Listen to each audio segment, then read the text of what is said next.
سلام، شروین آیتی هستم و این سومین ویدیوی یوتیوب منه.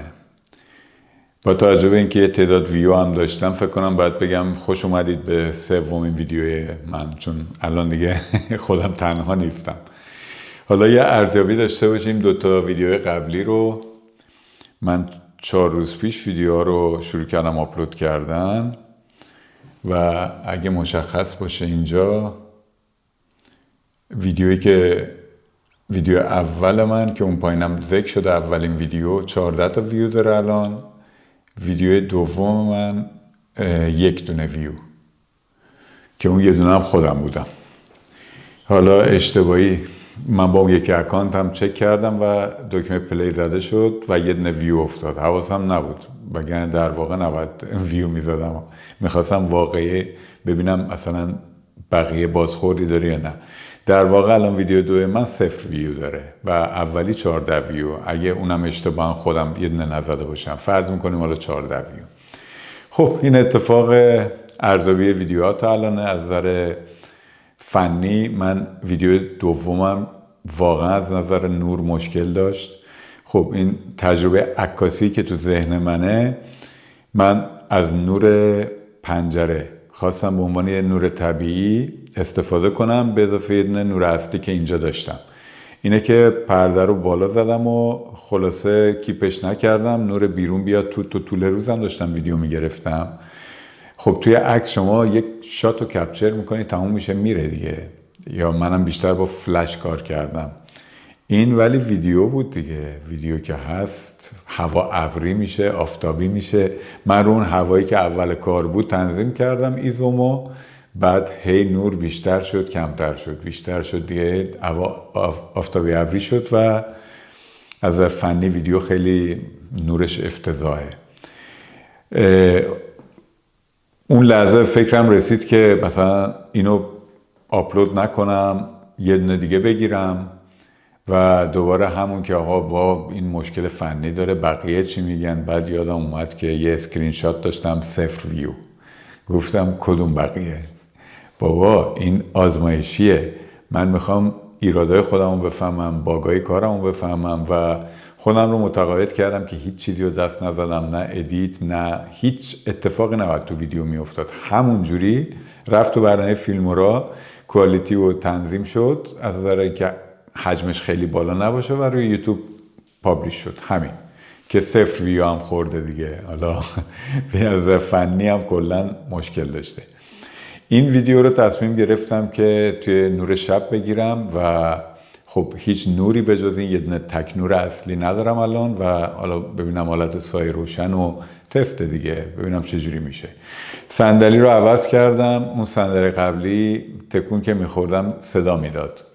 حالا بعضی وقتا توی ویدیو مشخص بود، بعضی وقتا شاید فقط خودم میفهمیدم. این صندلی خب راحت تر هم اصلا به خاطر اینکه این حالت پشت گردن و اینا رو داشت. اول فکرم رسید اصلا اینو بردارم، بعد حالا تصمیم گرفتم همینجوری بگیرم. از نظر کلی، حالا از نظر فنی این اتفاقاتی بود که افتاد. دارم سعی میکنم بهتر بشم و البته که فاکتور ادیت رو در حد خیلی خفیف از این ویدیو میخوام اضافه کنم. توی این ویدیو میخوام ترانزیشن رو اضافه کنم. یعنی اولا اینکه اول کار که ویدیو رو پلی میکنم روی کامera، روی لپتاپ اینجا دارم پلی میکنم که نخود دکمه رو از اونجا بزنم و ریموتم که ندارم. اینجا برنامه ریموت من دارم. این تیکر رو از ویدیو حذف میکنم. البته شما دیگه اینو نخواهید دید ولی من توضیحش الان میدم، چون معمولا از اینجا پلی میکردم بعد میومدم جلوی دوربین. الان این تیکر رو حذفش میکنم دیگه، مستقیم از جلوی دوربین شروع میشه. بعد هر جا که صحبتم تموم میشه، مثلا بعد میخوام یه مطلب دیگر رو بگم، یه مکسی میکنم، یه ترانزیشن میذارم که این قشنگ ویدیو از هم دیگه جدا بشه. و حالا میخوام اینجوری کم کم شروع کنم وارد یه ادیت خفیف بشم، یه ذره کوالیتی ویدیو بهتر بشه. اما خب مهمترین فاکتور همچنان برای من اینه که بتونم توی دوربین نگاه کنم که الان با اینکه هنوز این ویدیو رو من تموم نکردم که بعد برم نگاه کنم، ولی خودم اسم میکنم خیلی بهتر از 2 ویدیو قبل آی کانتاکت دارم. یعنی دارم به کامera نگاه میکنم.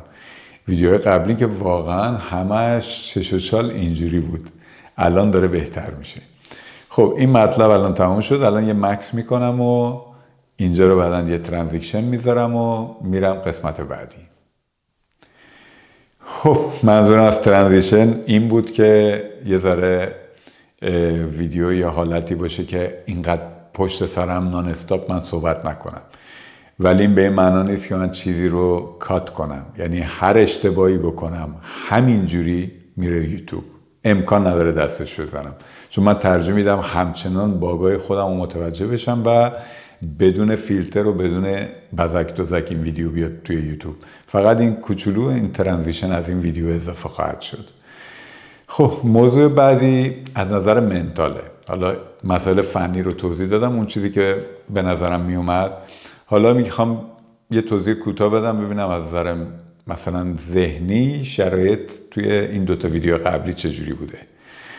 ویدیو اول خب یه چیزی بالای 10 تا ویو خورد و یه ذره ما از اون حالتی که دیگه 0 ویو بود در اومدیم.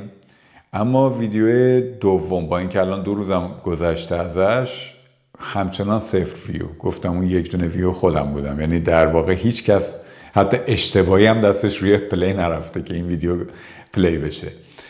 و خب این یه پیامد مثبت برای من داشته، پیامد منفی. حالا اول پیامد منفی رو میگم. پیامد منفیش این بوده که آدم شدیداً احساس بی‌ارزش بودن میکنه. یعنی راستشو بگم آدم احساس میکنه که واقعا خیلی بی‌ارزشه، اصلا میتونه قشنگ اعتماد به نفس آدم رو تحت شعاع قرار بده.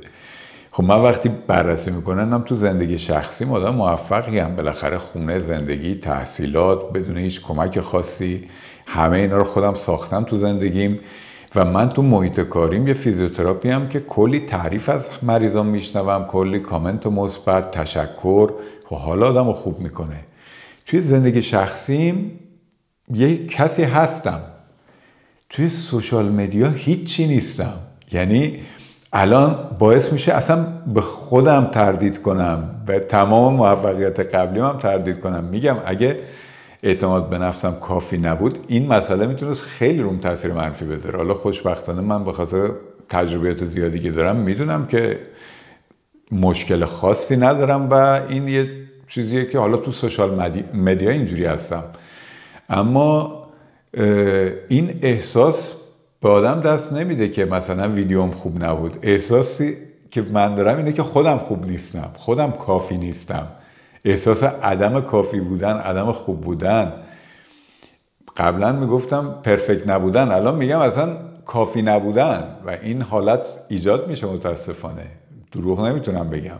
وقتی ویدیو شما 0 ویو داره و اون یکی ویدیو 4 روز گذشته مثلا 14 تا ویو داره، شما دقیقاً به همه چی شک میکنی، به اینکه اصلا آدم ارزشمندی هستی یا صحبتات به هیچ دردی بخوره یا چی فکر میکردیم چی شد. یعنی اینجوری بگم. خب من تجربه سوشال مدیا دارم، من توی فیسبوک بودم، توی اینستاگرام هم بودم، توی حتی خود یوتیوب هم بودم. و یوتیوب قبلا توضیح دادم کانال من اینترتینمنت بود و خودم جلوی کامرا نبودم، از بقیه فیلم میگرفتم. بعد یه تقلبی من میکردم، من لینک اون ویدیو رو میذاشتم توی کانال فیسبوک هم. خب بچهای همون فستیوال و تمام کسی که اونجا بودن و دوستا و آشناهاشون میومدن کلیک میکردن میدیدن. یعنی هیچ ویدیویی من ندارم که فکر کنم زیر 1000 تا ویو خورده باشه. و الان متوجه میشن کردیت مال من نیست. اونا میومدن خودشون رو تو ویدیو ببینن، تو ورکشاپ ببینن، شوها رو ببینن، اون خانمایی که تو شو بودن و لباس آنچنانی تنشو بود ببینن. اگه اونجا اسم ویدیو من شروین آیتی بود و خودم یه صحبت اینجوری میکردم، شاید مثلا الان همون موقع میفهمیدم که 10 تا ویو میخورم. و من این هول برم داشته بود که خب نه، من قبلا یوتیوب داشتم، بابا من ویدیو داشتم که بالای 5 تا 6 تا ویو خورده بوده، ولی الان میفهمم نه، به خاطر اون دنسه و به خاطر اون شوه بوده که این ویو خورده. توی فیسبوک من خودم فیسبوک پیج دارم، الان فعال نیستم توش ولی داشتم و همچنان هم مثلا حذفش نکردم. پیج عکاسیم لایک پیج بود و کلی لایک داشت، بالای چند هزار تا لایک داشتم و مطلب به این شکل بود که خب من عکس فستیوال و آلبومی یا تکی توی این پیجم پابلیش میکردم، کلی کامنت، کلی اصلا حرفای جالب و تقدیر و تشکر و احساس خوب و لایک و شیر و مثلا عکس‌ها رو طرف میذاشت بک‌گراند فیسبوکش مثلا عکس صفحش میشد اون و بعد یه استوری میکرد، منو تگ میکرد. خیلی حس اصلا مراوده خوبی بود با کسایی که توی حالا عکاسی توی اون سوژه من بودن یا توی اون فستیوال بودن، چون جمعیت زیادی هم بودن توی عکس‌ها. خانه‌ها شما میری فستیوال 1000 نفر آدم، تو از این همه آدم عکس گرفتی، همه میان میبینن و این حس رو به من میداد که خودم خیلی مهمم. اینا میان منو ببینن، پیج منو ببینن، ولی نه، واقعا عکس خودشونو میومدن میدیدن و دخلی به من نداشت. من این کردیتو به خودم میدادم. الان که با خودم فیس تو فیس میشم میفهمم نه، اصلا این خبرها نبود. یه سیلی محکمی بهم میخوره و قشنگ آدم به خودش میاد. چون من توی پیج عکاسی که توی اینستاگرام داشتم خیلی فالوور داشتم و خب اونجا اینا می اومدن قطعا این خانم‌های زیبای مدل رو ببینن و لایک و کامنت و منم فکر کردم خب پیج خیلی موفقی دارم. آره، پیج عکاسی موفقی داشتم. شاید اگه پیج اینستاگرام من شروین آیتی بود 100 تا دونه که چه عرض کنم 20 تا دونه فالوور داشت، چون خودم بودم دیگه، جالب نبودم. خب الان دارم میبینم، الان خودمم، منو کامرا 12-13 تا ویو و این سیلی واقعیته که بعضی وقت آدم بیدار میکنه. صد البته که حالا من از نظر اعتماد به نفسی حالا متلاشی نمیشم با داشتن این ویدیو. اتفاقا یه چالش جذاب برام میشه و یه پیامد مثبتی که برام داره. حالا توی یه بریکی که میدم و یه ترانزیشن میاد توضیحش میدم. خب نکته مثبت، یعنی پیامد مثبت این دوتا ویدیویی که تا الان داشتم چی بوده واسم؟ پیامد مثبتش این بوده که نگرانی من از این که مثلا بقیه چی فکر میکنن خیلی کمتر شده. نمیگم از بین رفته، ولی خیلی کمتر شده، چون بقیه در کار نیستن. تعداد کسایی که دیدن خیلی کم بوده. حالا شما فرض کنید مثلا من ویدیو میذاشتم، الان مثلا میگم الان 14 ویو خورده، فرض میکنیم 14K ویو خورده بود. حالا آرزوی محال که محال نیست، فرض میکنیم 14K ویو خورده بود. خب من الان تمام مدت نگران بودم این دفعه چی بگم که این 14,000 نفر بهشون بر نخوره، اینا همچنان فالوور من بمونن، ویدیو بعدیمو ببینن، ناراحت نشم، من یه حرفی نزنم این موقع بیادبی باشه، حالا یه حرفی نزنم به مذاق بعضی خوش نیاد. یه جورایی زندانی می شدم. یعنی یه زندانی که خودم برای خودم درست می کردم.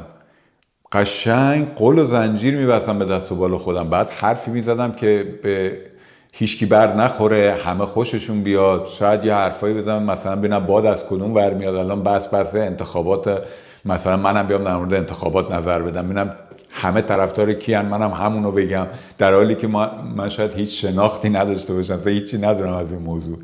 یا مثلا موجی میاد و نه به فلان موضوع، منم سوار این موج بشم و که مبادا این جمعیتی که دارن منو نگاه میکنن بهشون بر بخوره، بگن تو با مردم نیستی، تو با ما نیستی و من خودم باشم و خودم بمونم و تنها و هیچ کس برنامه منو نبینه. خب الان که هیچ بیننده‌ای ندارم دیگه، 10-12 تا 14 تا ویو دارم، این نگرانی ها دیگه برای چیه؟ الان میتونم خود واقعیم باشم، از زندان بیام بیرون در واقع. یعنی الان دقیقاً احساس میکنم که راحت میتونم حرف خودمو بزنم. بابا من این ویدیوها رو میخوام به عنوان داکومنتری خودم، اصلا این قسمتی که گفتم ترانزیشن میذارم اینم نمیخوام الان بذارم، همین یه تیکه رو میخوام خودم یادم باشه آقا من توی ادیت چجوری شروع کردم. یه جایی رو ترانزیشن میذارم، یه جایی رو نمیذارم که صحنه رو به هم بچسبونم.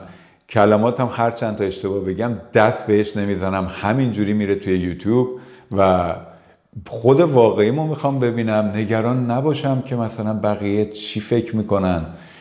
و واقعا من سالهای سال خارج کشور بودم و آدم هدفمندیم، برنامه ریزی دارم واسه زندگیم، سرم به کار خودمه و من فکر میکردم آقا من دنبال اهدافم و به نظر دیگران کاری ندارم، هر چی میخواد بگه، من خودم دنبال کار خودم هم اصلا برام اهمیتی نداره. حرف مردم واسه من اهمیتی نداره؟ چه جسارت ها! حرف مردم واسه من اهمیتی نداره؟ من که دارم جلز و ولز میکنم، من که ویوم کم شده. یعنی اگه یه ذره از ذهنی ضعیفتر بودم افسردگی میگرفتم. من تا همین الان هنوز دارم فکر میکنم همین 10-12 نفر یه موقع من چیزی نگم بعدشون بیاد ویدیو بعدی منو نبینن، که اونا شاید اصلا دیگه ویدیو بعدی این ویدیو دیگه اصلا نبینن، چون ویدیو دوم 0 ویو داره، یه ویدیو خودم بودم. بعد من نگران حرف مردم نیستم. من برای اینکه انتخاب کنم یه لباس مشکی بپوشم 2 ساعت داشتم فکر میکردم. خدا رو شکر که همون ویدیو 2 قیچیش کردم که دیگه به این فکر نکنم چی بپوشم. برای چی برام اینقدر مهم بود چی بپوشم؟ آقا مخاطب نگه این لباس اون دفعه پوشیده بود، این بعد یه چیز دیگه این پوشید تکراری شده.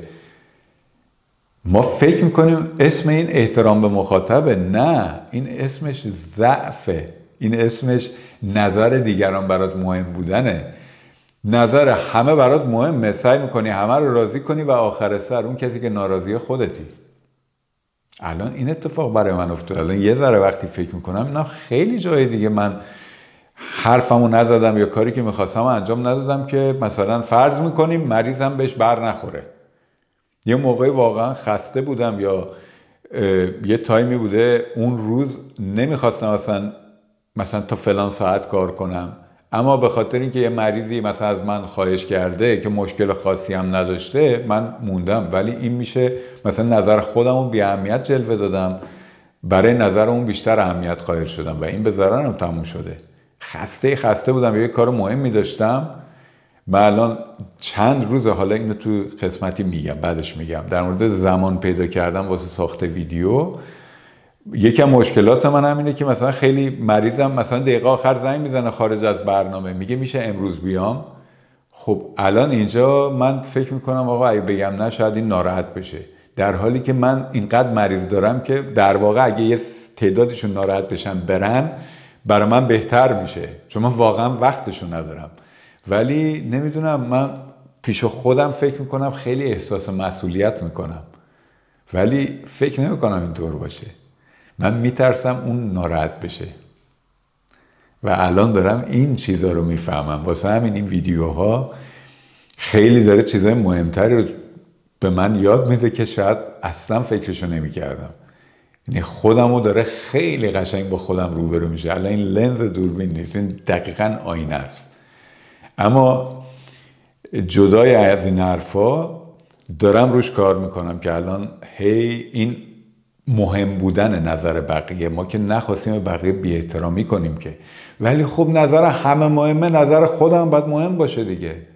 خب من حرفمو باید بتونم بزنم دیگه، فارغ از این که به این فکر کنم که آقا دیگران خوششون بیاد یا نیاد. این به نظر خودم هیچ ایرادی نداره اگه تو این مورد من بهتر بشم و اینقدر گیر ندم که آقا الان مثلا چند نفر دارن میبینن من مراقب حرف زدنم باشم. من خودم تو حالت عادی هم مراقب حرف زدنم هستم و همین روند رو باید ادامه بدم و اینجا هم دوباره یه ترانزیشن باید بزنم و خیلی خوشحالم که الان رها شدم. واقعا همین رو دوست داشتم بگم اینجا رو میخوام ترانزیشن بزنم، بعد توی ویدیو ترانزیشنش رو بزنم از این کلمه به بعد و خودم یادم باشه توی ادیت چی کار کردم. خب در مورد زمانبندی برای ساخت ویدیو هم میخواستم یه توضیح بدم. چون ساخت ویدیو یوتیوب جز روتین زندگی من نبوده، پیدا کردن زمان الان برام خیلی سخت شده. من واقعا فکر کردم تو همون ویکند بتونم 3 تا برنامه رو درست کنم، یعنی 3 تا ویدیو درست کنم و پابلیش کنم، ولی 4-5 روز طول کشیده تا الان و حالا هم که دارم این ویدیو رو درست میکنم همین امشب نمیتونم پابلیش کنم چون الان دیگه دیر موقع است. این ویدیو رو تصمیم گرفتم شب بگیرم و الان دیگه نزدیک 12 شب، منم صبح زود باید بیدار شم و کارم خیلی زیاده. فردا اینه که این ویدیو رو احتمالاً فردا شب پابلیش میکنم. اول که تصمیم گرفتم یه پلیلیست درست کنم و پلیلیستم رو اسمشو بذارم 10 ویدیو اول من توی یوتیوب که اینا داکومنتری برای خودم بمونه. الان مثلا ویدیو شماره 3 هستم، میخوام خودم ببینم چجوری پیشرفت کردم از نظر فنی، از نظر حرف زدن و از نظر نگاه تو دوربین و اینکه اینقدر پراکنده گویی نکنم، چون همچنان هیچ پاورپوینتی، هیچ مطلبی نمیخوام بنویسم، هیچ مطلبی رو نمیخوام آماده کنم. ترجیح میدم بدایه باشه و ایراده خودم متوجه بشم و این نه بی احترامی به مخاطبه، نه هیچ بدی من توش نمیبینم. این اتفاقا بکر بودن و دقیق بودن و آنست بودن خودمه برای داکومنتریم که دوست ندارم هیچ بزکی، هیچ خدشه‌ای توی اون اصالت ویدیو باشه. یعنی هر جوری که هست همونو من پابلیش میکنم و هر قسمتی رو که بهش اضافه کنم از نظر ادیت توی ویدیوم میگم و این برنامه‌ای که دارم. یه پلیلیست میخوام درست کنم به اسم 10 ویدیو اول من توی یوتیوب و این ویدیوها توی اون پلیلیست باشه، چون تو ویدیو 10 دیگه تصمیممو میگم که تا اون موقع تصمیم میگیرم که میخوام تو پلتفرم یوتیوب فعالیت کنم یا نه.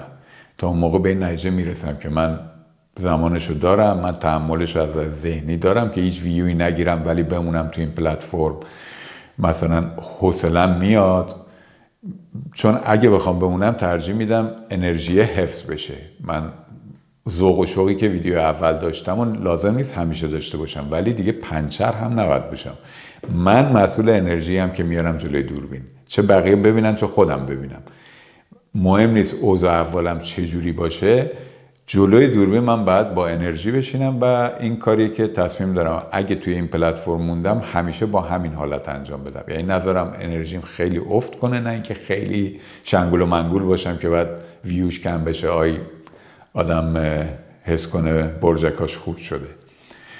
خب این از بحث پلیلیست. بحث زمان، من واقعا از نظر زمانی هیچ، چون تبدیل به روتین نشده هنوز و هنوز جدیده، بعد زورکی براش جا پیدا کنم و با اینکه من تو این 2 ویدیو قبلی هیچ کار خاصی نکردم، یعنی اصلا ادیتی در کار نبود، ویدیو رو همینجوری بدون کوچکترین تغییری توی برنامه فیلمورا گذاشتم، یه خروجی گرفتم که کوالیتی حجمش کمتر بشه و اونو گذاشتم توی یوتیوب. و البته که ویدیو اولم چون ویدیو رو که گرفتم بعدش کانال رو درست کردم یه ذره طول کشید. اینو یه ذره قابل درکی که این چون طول کشید، مثلا یه روز من اینجا از دست دادم، افتاد تو روز بعد ولی ویدیو 2 واقعا هیچ کاری نه، حتی تیتر خاصی ننوشتم براش. ویدیو شماره 1 من، ویدیو شماره 2 من، برای هیچ چیز وقت خاصی لازم نبوده بذارم. با وجود این نرسیدم 3 ویدیو رو بگیرم تو 3 روز و 3-4 روز طول کشیده الان که امشب مثلا این ویدیو رو دارم میگیرم. تازه همین امشب هم نمیتونم چون پلیلیست رو باید یاد بگیرم چطوری درست کنم، هنوز نمیدونم و بعد مثلا ویدیو رو الان تصمیم دارم یه کوچولو ادیت کنم، این ترانزیشن ها رو بهش اضافه کنم، یه ذره طول میکشه. هنوز نمیدونم مثلا اگه من بخوام اینو به عنوان روتین انجام بدم از نظر زمان میتونم من هفته 2 ویدیو درست کنم یا نه. یه دونه رو که قطعا زمانش رو پیدا میکنم ولی 2 رو اصلا مطمئن نیستم و تو این چند تا برنامه‌ای که دارم به این نتیجه گیری خواهم رسید. خب فارغ از تمام این صحبتایی که فنی بود و ذهنی بود و منتالی بود و احساسی بود و همه حرفایی که در مورد کار کردن توی پلتفرم یوتیوب زدم تا الان از تجربه خودم توی این 3مین ویدیو، حالا میخوام در مورد یه مطلبی که تا الان باز دستگیرم شده و خیلی شباهت داره به کار خودم، توی اون موردم یه توضیح کوچولویی بدم و این ویدیو رو جمع کنم. البته تو ویدیوهای بعدی احتمال داره دیگه من بحث نوشتن یه نوت و پاورپوینت و اینا رو هم اضافه کنم که خب اینا رو دونه دونه همه رو هم توضیح میدم توی کامرا. ولی تا الان همچنان مثلا خدا رو شکر من تمرکزم بد نیست، یعنی مثلا یه جایی اگه هم ذهنم پراکنده گویی بکنه باز من تمرکز دارم بدونم در مورد چی داشتم حرف می‌زدم.